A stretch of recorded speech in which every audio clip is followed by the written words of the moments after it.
Thanks for coming in, Freddy. I heard you got some new eyes recently. Just want to check to make sure that they're all functioning before we send you back out there on the stage. Tell me, what do you see here? That is my friend Bonnie.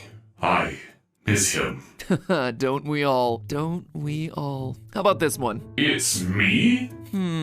Interesting response with heavy lore implications. Gonna make a note of that one. All right, how about this last one? Oh, that's the DJ, you know. DJ... No, hold on, don't help me, I have this. DJ... Come on, Freddy, it's obviously... Music Man! Music Man! Oh! Music Man! Music Man! Music Man! I called it! Music Man! Man!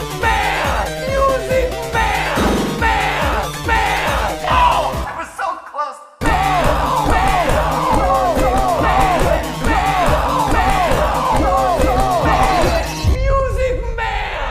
Hello, Internet! Welcome to Game Theory, where the only thing that slaps harder than our remixes is you slapping that subscribe button. A huge thank you to Doofix from the Game Theory subreddit for helping that meme achieve its true final form, and for letting me use it as a part of this video. As I write this, his masterpiece only has 400 views, so let's blow that channel up. Link is in the top line of the description, you know what to say. Fill up those comments, let me hear ya. Music Man! As the man said in the song, Let's go! Let's go! Go! Go! say what you will about Security Breach, and there's certainly a lot you can say about Security Breach. The fact that it launched this weird, unseen animatronic from Pizzeria Simulator into meme lord status is perhaps its greatest accomplishment. And speaking of other unseen animatronics, today's episode is actually a pair of mini-theories all about two animatronics that are notably absent from this newest game. Characters that have been with us since the very beginning of the franchise, but whose 80s shoulder pads apparently weren't big enough for the final cut. And in a game that throws so much Freddy spaghetti against a lore wall to see what sticks, what gets excluded from the game is almost as interesting as what made the final cut. So what are the mysteries surrounding these two animatronics? Can we solve the mysteries? And what do the solutions tell us about the lore of this new game? That, my loyal theorists, is what we aim to answer today. Missing animatronic number 1, Glamrock Bonnie. We all thought it was strange when the trailers first dropped and we saw our favorite animatronics in their new 80s getup. Freddy, Chica, Foxy, kind of, and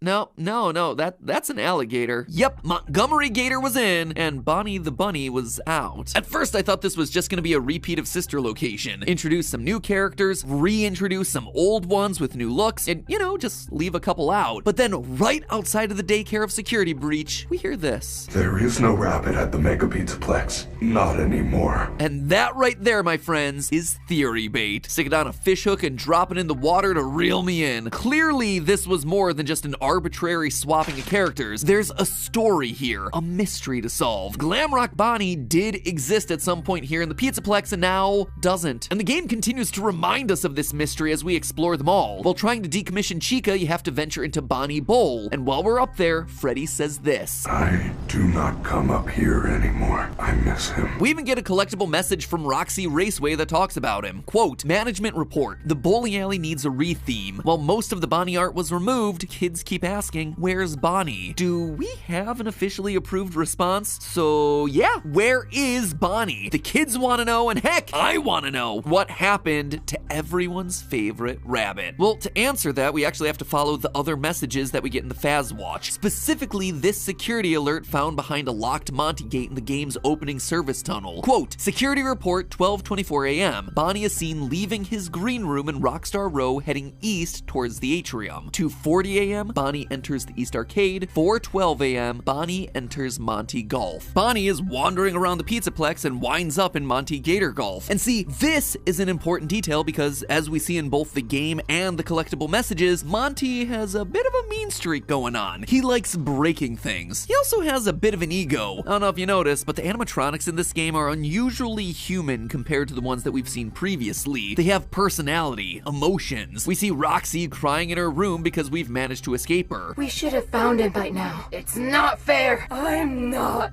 a loser. Chica is just hungry all the time, and Monty wants to be the star. He's looking for a way to rise to the role of leader of the band, singer in the spotlight. We know this thanks to hole number 9 of the Gator Golf minigame. Monty is center stage, and Freddy is left out in the dumpster. So when bass player Bonnie comes rolling into his domain late at night, Monty sees this as his opportunity to take him out and become the bass player himself. This is all fairly straightforward just from reading those collectible messages, but it does leave me wondering why. Why did Bonnie go to Monty Golf in the first place? Well, what if someone led Bonnie there so he would get destroyed? Monty would get what he wants, a more prominent role in the band, and Bonnie would be quietly decommissioned and turned to scrap. Scrap that could then be used to help rebuild another rabbit that we're all familiar with. One that's hiding out in the basement. Good old Burn Trap Afton. You want to know where Glamrock Bonnie is? Right there, right in front of your face. Burn Trap's body is Glamrock Bonnie's body. And I'm not just saying that because they're both rabbits, there's actually a couple more clues that pointed me in this direction. If we turn back to when we last saw Afton in the form of Scrap Trap during Pizzeria Simulator and Ultimate Custom Night, there were some interesting design details. Namely the fact that we can see a lot of bone underneath the suit. A lot of bone. Top of his skull, his jaw, around the eyes here, even the collarbone you can make out in his jump scare. But here in Security Breach, Afton has basically got a whole new body. As Scrap Trap, he was made primarily of bone and muscle, but now he's almost entirely animatronic, with the exception of the weird fleshy tendons that entangle the endoskeleton, as well as the skull, which now appears to be melted into the rabbit face. But we see loads of endoskeletons throughout Security Breach. We even hear Vanessa saying that they could just put old casings onto new endos if they need to. Monty will run the shows until parts and service can slap your casing on a new endo. So why then am I so sure that Burn Trap uses Bonnie's endo when they could have used any other endoskeleton? It all comes down to the hands. They make a big point in the trailers to reveal this mechanical hand with claws at the end of its fingers, and they put emphasis on it again during Afton's ending when his hand reaches outside the recharge station. On both occasions, the focus is on Afton's left hand, a hand that was completely missing from Scrap Trap in both FNaF 6 and Ultimate Custom Night. I mean, technically he was missing that entire left arm, but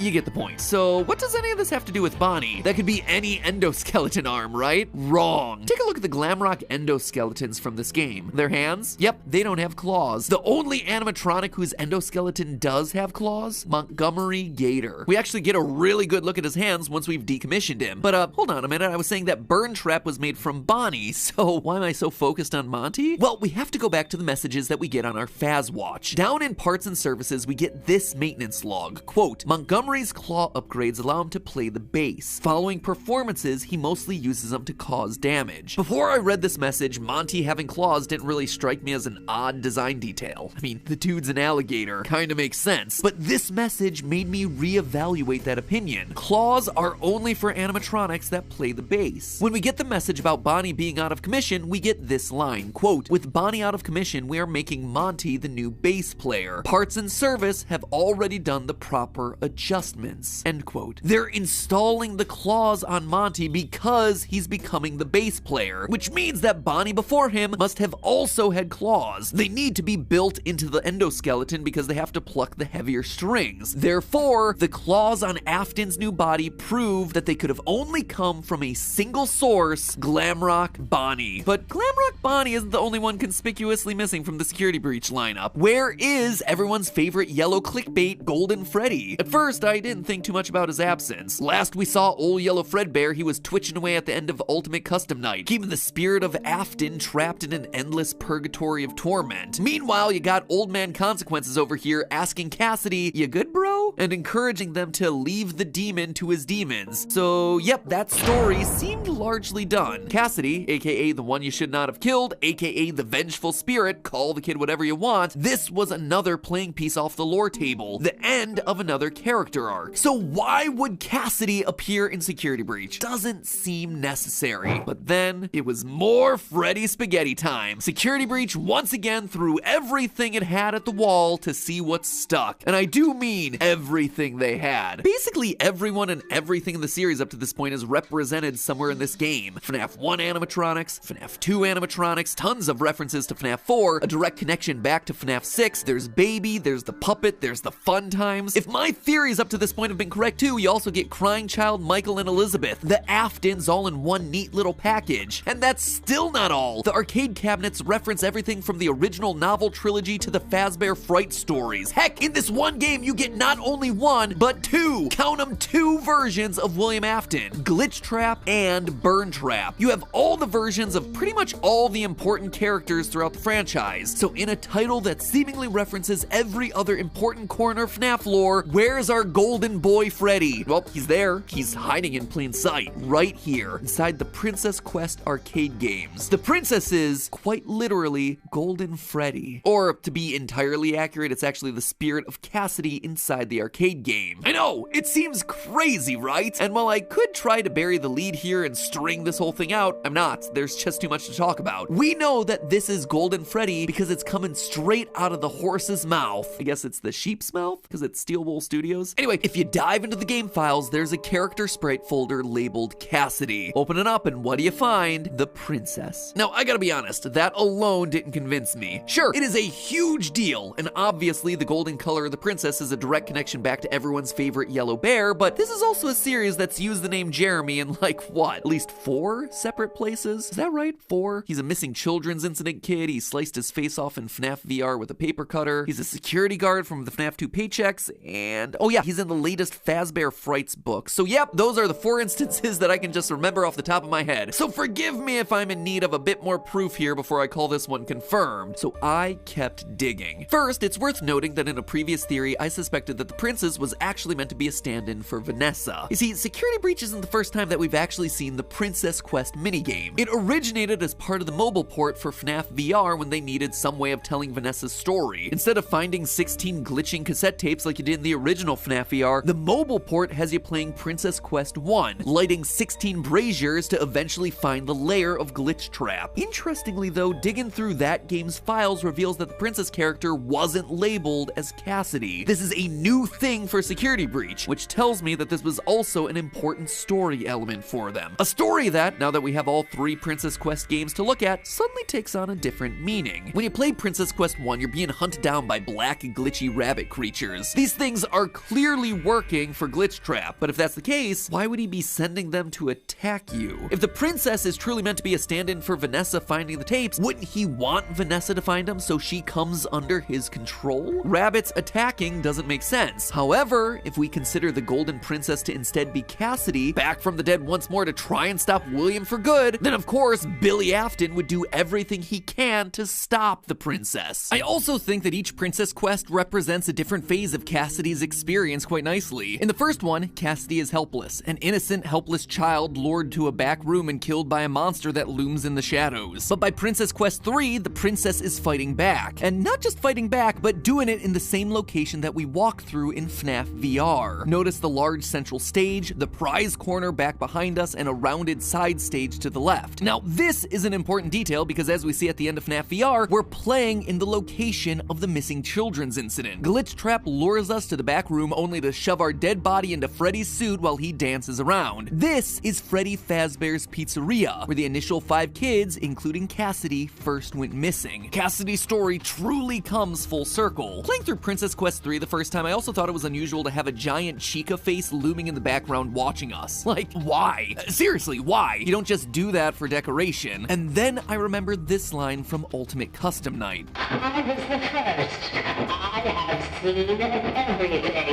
I was the first. I have seen everything. This means that Susie, the spirit inside of Chica, saw the deaths of everyone else, meaning that she was probably watching as Cassidy was killed. Hence why she, of all the characters, would be the one watching us in this moment. So the file name matches, the color matches, the narrative arc makes sense as we revisit important locations from Cassidy's past, but that's not all. Elsewhere in the files, there's another piece of glitch text, similar to the text that we originally saw when you approach Glitch Trap in Princess Quest 1, but this time it's much shorter. It'd be hard to decipher if we hadn't just decoded Afton's text before, but we did, and using that code, we're able to translate these dots as "it's me," the iconic phrase that we've seen every time Golden Freddy has been present throughout the series. Last but not least, Cassidy being here just makes sense with the story. Whenever there's William, Cassidy is close behind, hence the whole vengeful part of Vengeful Spirit. This is something that we actually see in the Fazbear Frights books, specifically the story The Man in Room 1280. In this story, we get a ruined, burned William Afton dying on a bed, haunted by an angry spirit named Andrew with curly black hair wearing an alligator mask. This very clearly is meant to be the book stand-in for Cassidy. In a previous story, Andrew outright says, quote, "I do remember wanting to get back at someone who hurt me. I think I attached myself to him. I got into his soul, made sure he couldn't move on when he should have died. I remember I wanted him to suffer the way he made me suffer." Basically, the two are inseparable. Andrew grafted himself onto Afton, and now their souls are mixed. So consider this. Glitch Trap was created when a bunch of circuit boards were scanned into a system to create a video game. They sent us that stuff in the first place with no explanation. It was just junk.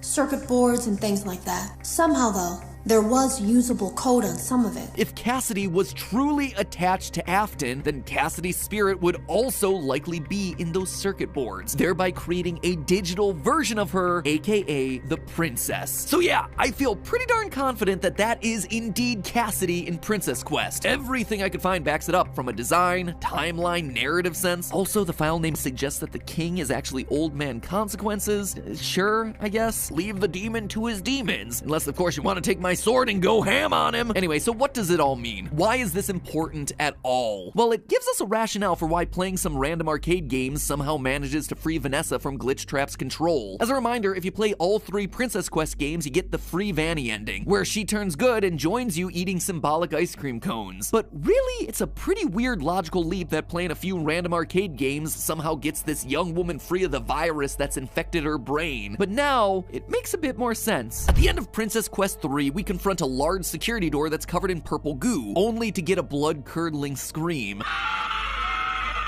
That goo tells us that it's Glitch Trap behind the door. It even has a glowing set of eyes on the left-hand side, which, if you squint, kinda looks like a rabbit head. This kind of goo wasn't present in the identical door within Help Wanted, implying that he is now in control. So when Cassidy unlocks the door and goes in, the digital scream that we hear from the other side is Glitch Trap dying, crying out as Cassidy delivers the killing blow, and maybe, hopefully, finally, putting both of their souls to rest. Security Breach to me has been this story about endings. Throughout all of my Security Breach theories thus far, we focused heavily on the idea of characters coming full circle, giving closure to them and ending their parts within the FNaF storyline. The crying child and the missing children got their closure back in FNaF 3's Happiest Day. Henry and the puppet got their closure in the FNaF 6 ending. If I'm right about my theories, then the rebuilt Afton kids get their closure on the hillside eating ice cream here in Security Breach. And now Cassidy. While all the other dead kids of the series have been able to move on, Cassidy has always remained, always trying to chase Afton down, torturing him in purgatory for what he's done, so driven by anger and revenge that she couldn't let go. So this feels like a great ending to this chapter of the series. Finally, Cassidy gets to join the others and rest, putting aside their agony and putting an end to the Golden Freddy arc, and hopefully to Afton's arc as well. But there's still one more that's incomplete. One more series of secrets in this game that we haven't talked about yet. Tune in next FNaF episode as we wrap up our coverage for Security Breach by talking about the most controversial and frustrating part of it, the retro CDs, the mysterious Patient 46, and what all of that has to do with the theories that we've